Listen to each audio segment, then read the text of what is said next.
আমরা মাঝে মাঝে বিভিন্ন ধরনের বক্তব্য শুনি যে ভ্যাট বা কর বাড়ালে জনগণের যে আয় বা জনগণের যে আছে, সক্ষমতা আছে, তার উপর কোনো প্রভাব ফেলবে না। এই ধরনের বক্তৃতা আমরা বিগত সরকারের আমলে পেয়েছি।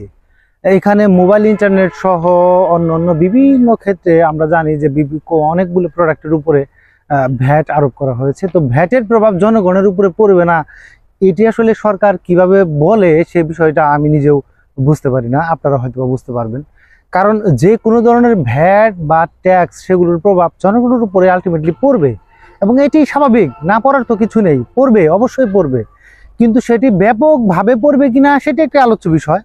তো এই ধরনের বক্তব্য, যেমন আমরা আরো কিছু বিষয়ে এখন যে বিষয়গুলো শুনি, যেমন সিন্ডিকেট আছে কি নাই সে বিষয়ে নাকি এখন সন্দেহ।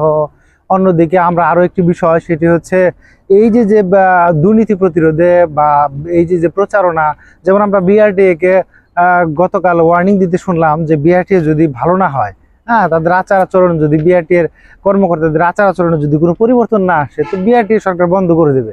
তো এই ধরনের কথাবার্তাও শুনছি।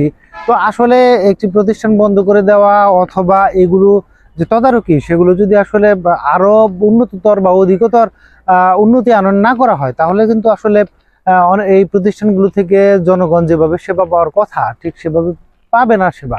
এটি কিন্তু একটা নর্মাল ব্যাপার। ঠিক একইভাবে বাজার মনিটরিং সহ অন্যান্য যে অর্থনৈতিক টুলস গুলো, সেগুলো যদি ঠিকঠাকভাবে কার্যকর করা না হয়, তাহলে সেগুলোর সুফল আসলে জনগণের পর্যন্ত এসে পৌঁছাবে না।